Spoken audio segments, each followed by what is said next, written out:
Exercise 3.2 question number 2 में first देखो।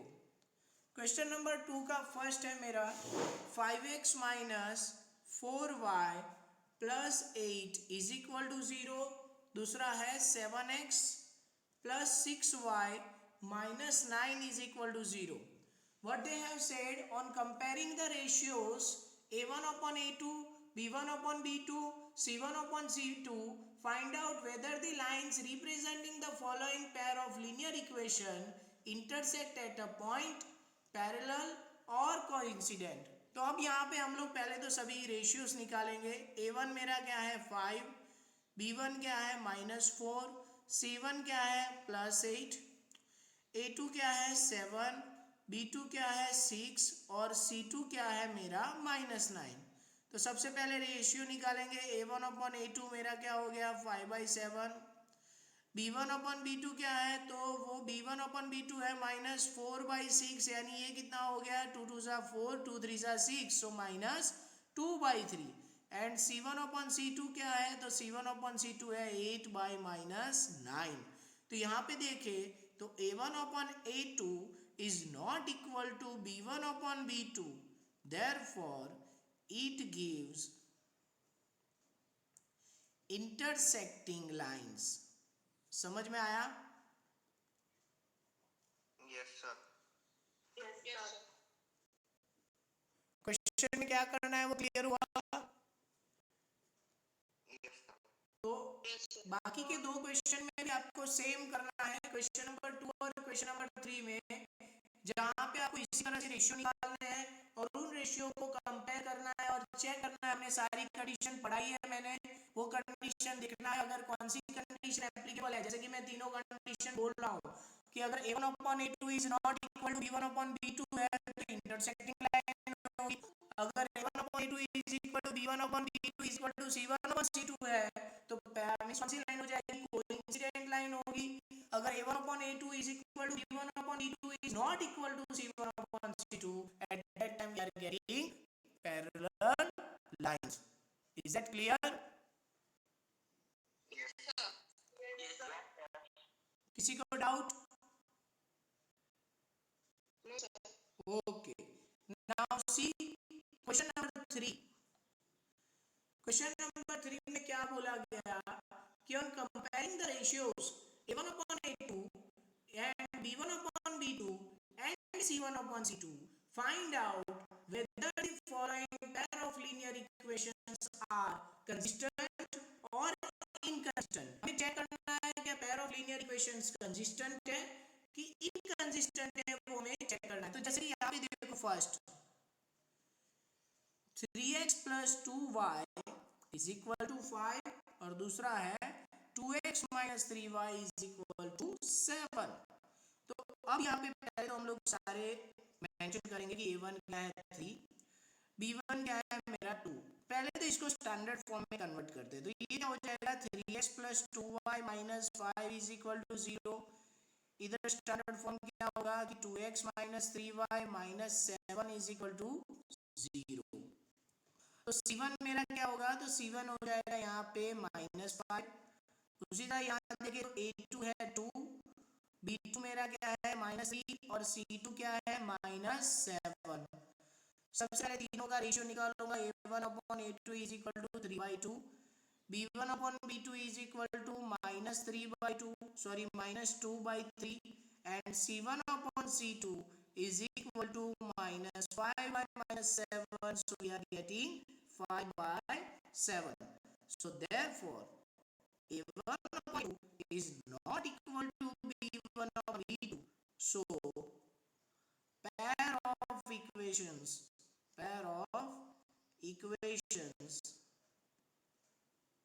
are consistent. कौन सी पेयर ऑफ इक्वेशंस है? पेयर ऑफ इक्वेशन कैसी है? कंसिस्टेंट है। क्लियर हो रहा है? Yes sir. किसी को डाउट है इसमें?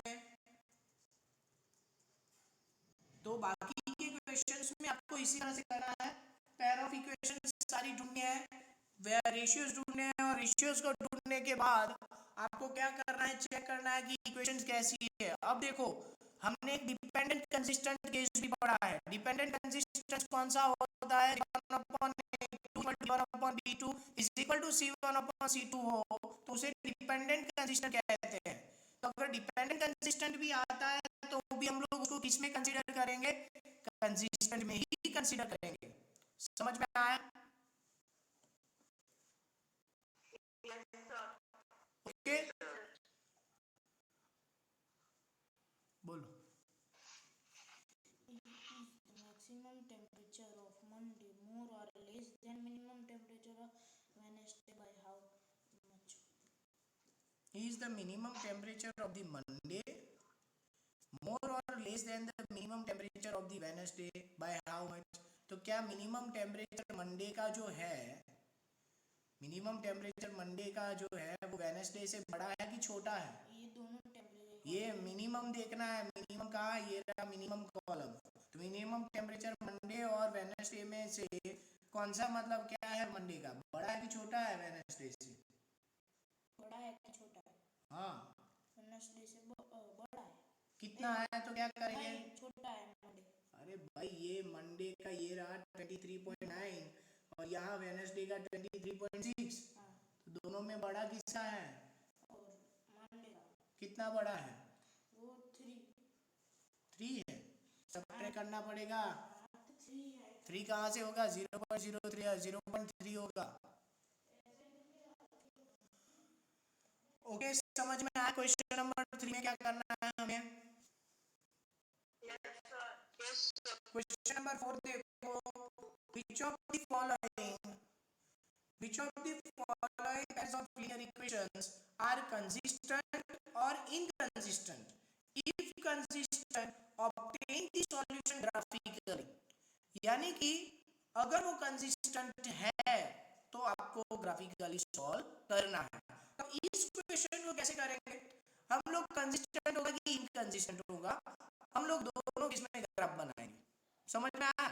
तो ये पूरा क्वेश्चन नंबर 4 जो है आपको कहाँ करना है, तो क्वेश्चन नंबर 4 आप करोगे अपनी ग्राफ बुक में। अब कुछ लोग मुझे ऐसे क्वेश्चंस पूछे हैं कि सर इसको ग्राफ बुक में करके हम लोग को जो नोटबुक में चिपकाना है ये और वो। भाई अभी 10th स्टैंडर्ड में आ चुके हो, ग्राफ पेपर का ग्राफ में क्वेश्चंस करना है तो ग्राफ का क्वेश्चंस वहां लिखना है सामने जहां लाइन पेज होता है वो, और ग्राफ ड्रॉ करना है ग्राफ वाले पेज में। ग्राफ बुक में ही रखोगे ना, उसको चिपकाओगे क्यों? मुझे ये क्लियर नहीं समझ में आ रहा। तो ये पूरा क्वेश्चन नंबर 4 ग्राफ बुक में ही करना है। समझ में आया? Is that clear? Yes, sir.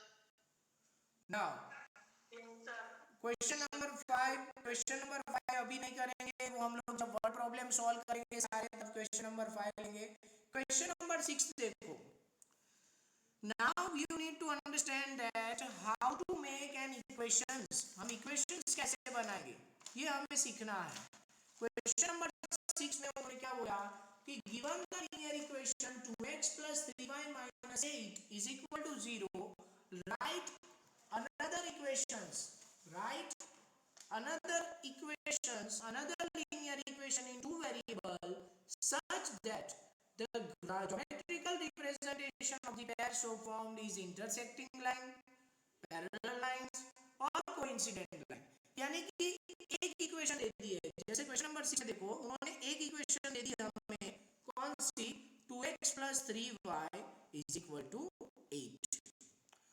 अब मुझे क्वेश्चंस बनाने हैं, मुझे ऐसा क्वेश्चन बनाना है कि जब मैं उसको सॉल्व करूं तो मेरा आंसर आना चाहिए इंटरसेक्टिंग लाइन आनी चाहिए। तो देखो यहाँ पे मैं क्या कर रहा हूँ कि मुझे पता है कंडीशन क्या है। अगर मुझे इंटरसेक्टिंग लाइन चाहिए तो उसका मतलब मुझे क्या करना पड़ेगा कि दोनों x और y के कोफिशिएंट का रेशियो सेम नहीं होना चाहिए। सबसे बेस्ट वे क्या है, आइदर दोनों के बीच में अगर एक प्लस है तो माइनस कर दो इक्वेशन लिख के, या फिर क्रॉस कोफिशिएंट कर दो। जैसे कि 2x + 3y = 8 है, मैं क्या करूंगा 2x - 3y = 8, या 8 लिखो 9 लिखो कोई फर्क नहीं पड़ता। समझ में आया? Yes. या फिर आप कोई दूसरे नंबर ले लो, जैसे कि एक और मैं लिखूँ तो क्या लिखूंगा, x minus 4y is equal to 9। ये भी मुझे ऐसा रेशियो मिलेगा कि जिससे क्या हो जाएगा कि मेरी कंडीशन सेटिस्फाई हो जाएगी। कौन सी कंडीशन सेटिस्फाई होगी, इंटरसेक्टिंग लाइन की कंडीशन सेटिस्फाई हो जाएगी। उसके अलावा अगर ऐसा ना करो तो क्रॉस कोफिशिएंट कर दो, 3y plus 2x is equal to 9। समझ में आया? Yes. ओके। Yes, sir. अब सेकंड केस क्या है, उन्होंने क्या बोला, पैरेलल लाइंस। पैरेलल लाइंस में हमने क्या देखा कि for parallel lines that a1 upon a2 is equal to b1 upon b2 but it does not equal to c1 upon c2, यानी कि कोफिशिएंट के रेशियो इक्वल होने चाहिए लेकिन कांस्टेंट का रेशियो उनके इक्वल नहीं होना चाहिए। तो मैं यहाँ क्या करूँगा, मैं यहाँ पे उसी का उसी पार्ट से कर दूंगा लेकिन कांस्टेंट का रेशियो अलग कर दूंगा। जैसे कि इन दो में 2 से मल्टीप्लाई करूँ तो क्या होगा, 4x प्लस 6y, और जो 8 है तो 8 को 2 से नहीं करूँगा, 8 में कुछ भी लिख दूंगा 11।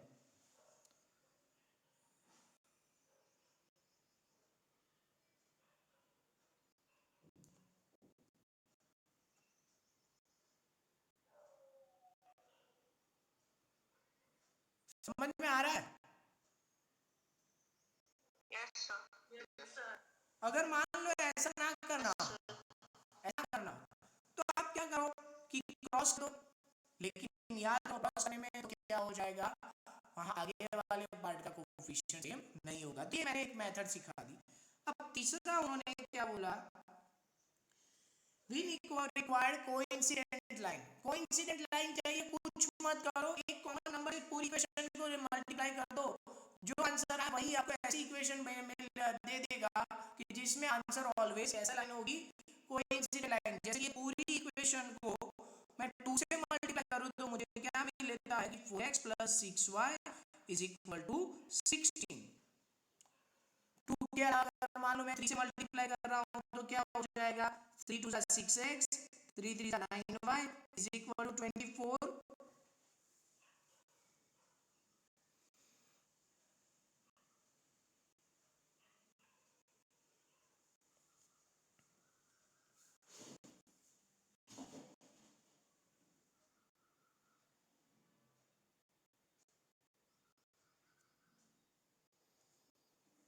समझ में आ रहा है? वेट करो थोड़ा।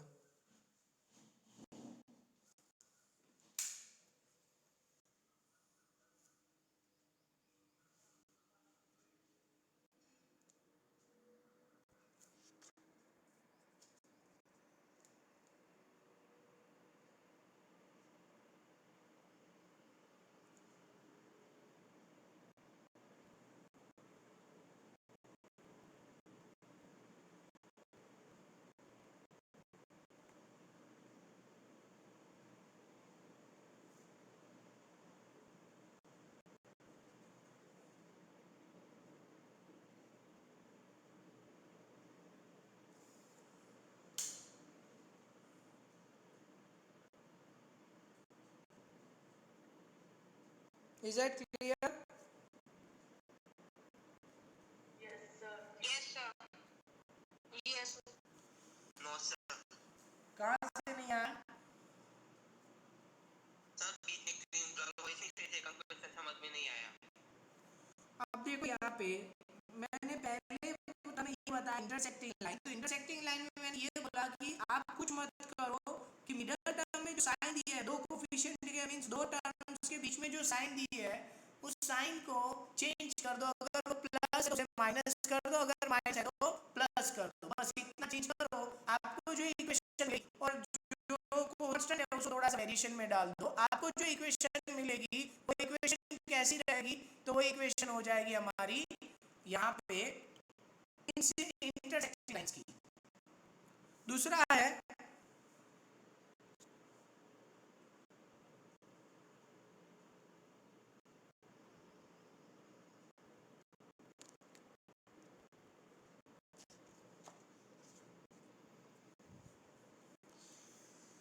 सेकंड केस मैंने बोला कि मुझे कौन सा केस है, सेकंड है मेरा means intersecting sorry parallel lines की कंडीशन क्या है कि दोनों में आप ये करो, वो जो फर्स्ट है यानी कि एक्स और वाई के पास है उसको किसी कॉमन नंबर से मल्टीप्लाई करो, जैसे कि यहाँ पे 2x प्लस 3y था तो मैंने दोनों को 2 से मल्टीप्लाई कर दिया 4x प्लस 6y, और लास्ट में जो 8 था उस 8 की जगह पे मुझे क्या करते हैं, उसको 8 की जगह पे कोई भी नंबर लिख लूँ, 11 12 13 14 कुछ भी लिख सकता हूँ।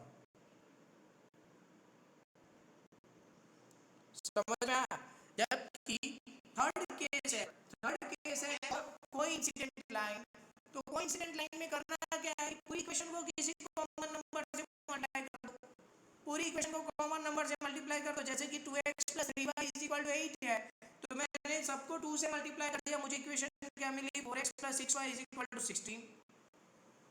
इसको जब मैं ग्राफ में रिप्रेजेंट करूं तो ये मुझे ऑलवेज कैसी इक्वेशन देगा, वो कोइंसिडेंट लाइन का देगा। समझ आया अब? Yes sir. अब देखो क्वेश्चन नंबर 7, तो क्वेश्चन नंबर 7 में draw the graph of equation x minus y plus 1 is equal to 0 and 3x plus 2y minus 12 is equal to 0.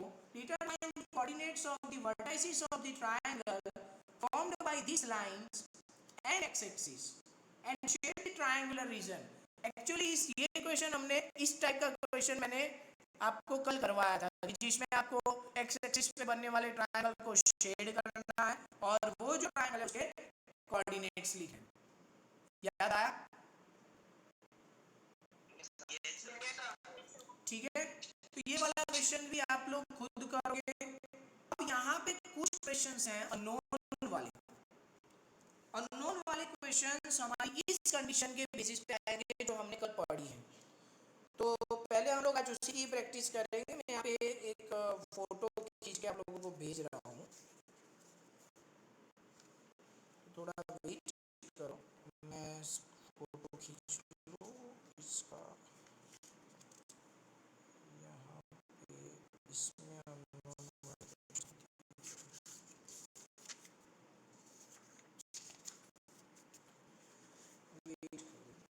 वाले क्वेश्चन हम आज ही कर लेते हैं। तो हमारा क्या है कि ये कोफिशिएंट रिलेटेड कंसेप्ट क्लियर हो जाए, जब ये फ्रेश है ये इजीली हो जाएगा।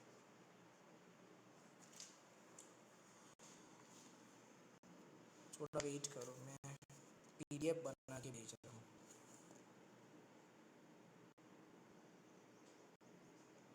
मैं लिंक एक्सपायर कर रहा हूँ, फिर से ज्वाइन हो जाना, बाकी कल हम लोग करेंगे। ओके, इन एक्सरसाइज 3D करके हैं, उसमें क्वेश्चन नंबर 1 देखो, show that each of the following system of equation has a unique solution and solve it. ये मेरा फर्स्ट क्वेश्चन है। तो इसमें देखो कि इस क्वेश्चन में आपको करना क्या है, वैसे सबने डाउनलोड तो कर लिया है, मैंने भेज दी है हमारे ग्रुप में।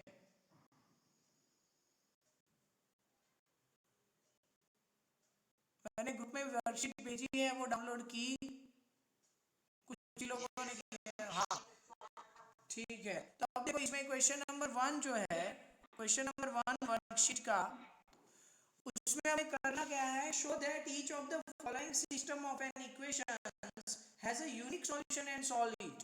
उसका यूनिक सॉल्यूशन है और उसको सॉल्व करो। सॉल्व अभी नहीं करेंगे हम लोग, सॉल्व करने के बाद सॉल्यूशन मेथड में जब बताऊँ तब करोगे।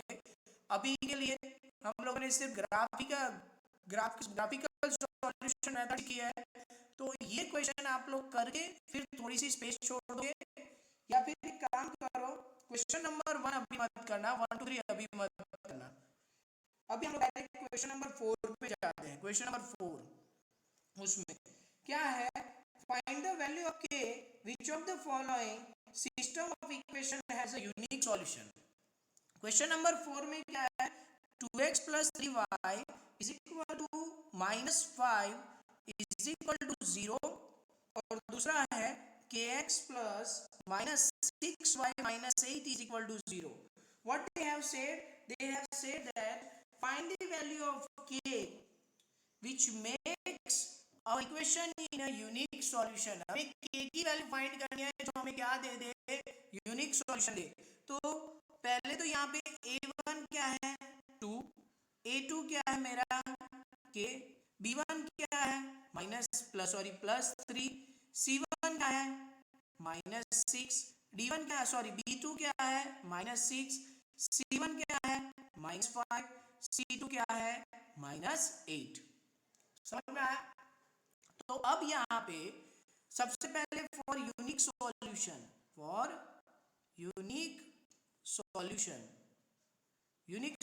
की कंडीशन क्या है? तो a1 upon a2 is not equal to b1 upon b2. समझ में आया? यूनिक सॉल्यूशन की इक्वेशन क्या है? a1 upon a2 is not equal to b1 upon b2. सारी वैल्यू रखेंगे इसमें तो क्या हो जाएगा 2 by k is not equal to 3 by -6. So 3 2 जा -6. तो यहाँ पे क्या होगा क्रॉस मल्टीप्लाई करेंगे 2 into -2 is not equal to k. तो k is not equal to -4. अब इसी क्वेश्चन में ये लोग क्या बोलते हैं, sometimes they have said find the set of solution. Set of solution का मतलब मैं यहाँ पे क्या लिखूंगा कि k belongs to R but k should not equal to -4.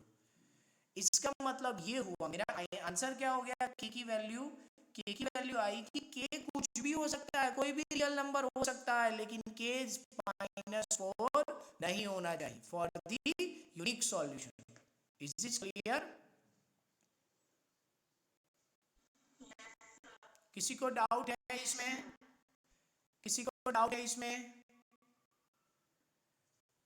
इसमें किसी को डाउट कि मैंने क्या लिखा k की वैल्यू? इसका मतलब ये है कि k की वैल्यू कुछ भी हो सकती है, कोई भी रियल नंबर हो सकता है, लेकिन k क्या नहीं होना चाहिए -4 नहीं होना चाहिए. अगर वो -4 हो गया तो वो यूनिक सॉल्यूशन नहीं देगा.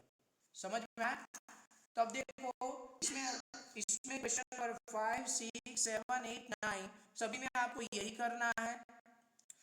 अब हम लोग देख लेते हैं कौन सा, तो क्वेश्चन नंबर 10. क्वेश्चन नंबर 10 में उन्होंने क्या बोला है, show that system of equation has infinite number of solution. सिर्फ शो करना है कि बताना. ये हमने ऑलरेडी कर दिया हमारा कहाँ पे, तो कंसिस्टेंट और इनकंसिस्टेंट इक्वेशन वाले क्वेश्चन के, लेकिन फिर भी देख लो करना क्या है. जैसे कि 2x - 3y is equal to 5 और दूसरा है 6x - 9y is equal to 15. तो सबसे पहले सब कुछ रिप्रेजेंट करेंगे कि a1 मेरा क्या है 2, a2 क्या है 6, b1 क्या है -3, b2 क्या है -9, c1 क्या है 5, c2 क्या है 15. तो सबसे पहले मैं क्या करूंगा, सभी के रेशियो निकालूंगा कि a1 upon a2 is equal to 2/6 यानी 1/3, b1 upon b2 is equal to क्या है -3/-9 यानी ये भी हो गया 1/3, एंड c1 अपॉन c2 क्या है 5/15 यानी आंसर क्या आ गया 1/3. तो यहाँ लिखूंगा कि here a1 upon 2 is equal to b1 upon b2 is equal to c1 upon c2 equal to 1/3. Therefore